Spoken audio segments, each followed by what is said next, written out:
নমস্কার বন্ধুরা, আমি সুস্মিতা বাংলা ক্যানভাস চ্যানেলে সকলকে স্বাগত জানাচ্ছি।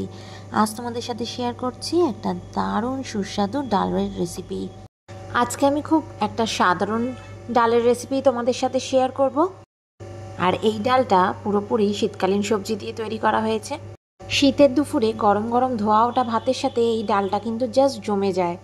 আর এরকম একটা ডালের রেসিপি থাকলে কিন্তু আপনারা বেশ তৃপ্তি ভরে খাবেন। আশা করি আমার আজকের রেসিপিটা আপনাদের খুব ভালো লাগবে। যদি ভালো লাগে অবশ্যই লাইক করবেন, চ্যানেলে নতুন হলে অবশ্যই সাবস্ক্রাইব করে নেবেন। তো চলুন দেখে নেওয়া যাক আজকের এই রেসিপিটা।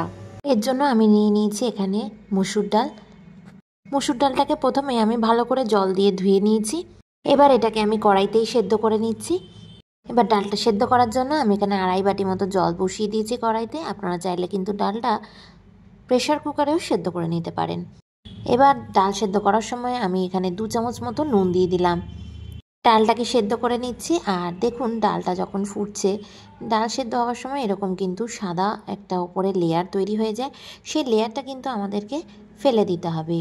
এই ফেনাটার মধ্যে কিন্তু ওই ডালের ময়লাটা উঠে আসে, তাই ফেনাটা ফেলে দিতে হবে। এরমভাবে হাতা দিয়ে কাচিয়ে কাচিয়ে ডালের এই ফেনাটা ফেলে দিতে হবে। ফেলে দেওয়া হয়ে গেল। এবার আগে থেকে মূলো কেটে নিয়েছিলাম, সেই মূলোগুলো এখানে দিয়ে দিচ্ছি। এই মূলোগুলো একটুখানি মোটামুটি বড় সাইজ করেই কেটে নিয়েছি। এবার মূলোটা দিয়ে ভালো করে একটু নাড়িয়ে চাড়িয়ে আমি ঢাকা দিয়ে ডালটাকে আরও সিদ্ধ করে নেব। মূলোটা আগে দিয়ে দিলাম যাতে তাড়াতাড়ি সেদ্ধ হয়। মূলোটা একটুখানি শক্ত থাকতে পারে, তাই আগে দিয়ে দিয়েছি। এবারে ঢাকাটা তুলে নিলাম। 5 থেকে 7 মিনিট হয়ে গেছে। ঢাকা তুলে আমি এখানে কিছু টুকরো করে কেটে নিয়েছিলাম আলু, ওই আলুগুলো অ্যাড করে দিলাম। আলুটা দিয়ে একটু নাড়িয়ে চাড়িয়ে এখানে কিছু শিম কেটে নিয়েছি। শিমটাকে জাস্ট দুটো সাইডকে একদম ভালো করে শক্ত আঁশটা টেনে বার করে মাঝখান দিয়ে কেটে দিয়েছি। এবার আবারও ভালো করে নাড়াচাড়া করে আমি এটাকে ঢাকা দিয়ে সেদ্ধ করে নেব। আপনারা চাইলে এই পুরো রান্নাটা কিন্তু প্রেশার কুকারেও করতে পারেন। দিয়ে দিলাম একটু কিছুটা পরিমাণে নুন।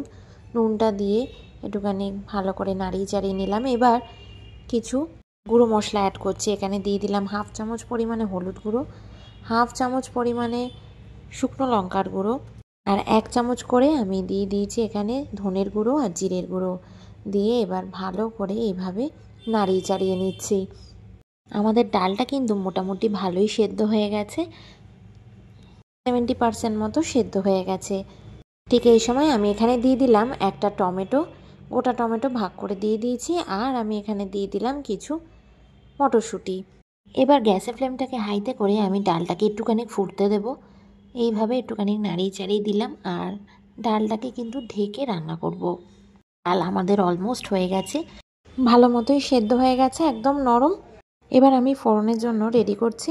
আমি একটা তড়কা বাটি নিয়ে নিয়েছি, তার মধ্যে দিয়েছি অল্প তেল। তেলটা গরম হতে আমি এখানে কিছু রসুন ফোড়ন দিয়ে দিলাম। 3-4টে রসুনকে কুচি করে নিয়েছি। আর দিয়ে দিচ্ছি এখানে কিছু পেঁয়াজ কুচি। একটা পেঁয়াজকে আমি স্লাইস করে কেটে নিয়েছিলাম।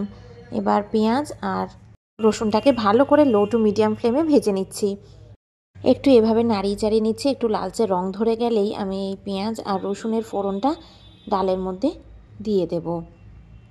আপনারা চাইলে এটা নিরামিষও করতে পারেন, তাহলে সেই ক্ষেত্রে এই রসুন আর পেঁয়াজটা কিন্তু ভাজবেন না। এটা নিরামিষ খেতেও ভালো লাগে, আবার এটা কিন্তু আমিষ খেতেও দুর্দান্ত লাগে। আলু আপনাদের দেখিয়ে দিলাম একদম সুসেদ্ধ হয়ে গেছে, খুন্তি দিয়ে একদম কেটে দেখিয়ে দিলাম। আবারও তড়কা বাটিতে অল্প তেল নিয়ে নিয়েছি। আর এবার ফোড়ন দিয়ে দিচ্ছি 3-4টে শুকনো লঙ্কা আর 1 চামচ মতো সাদা জিরে।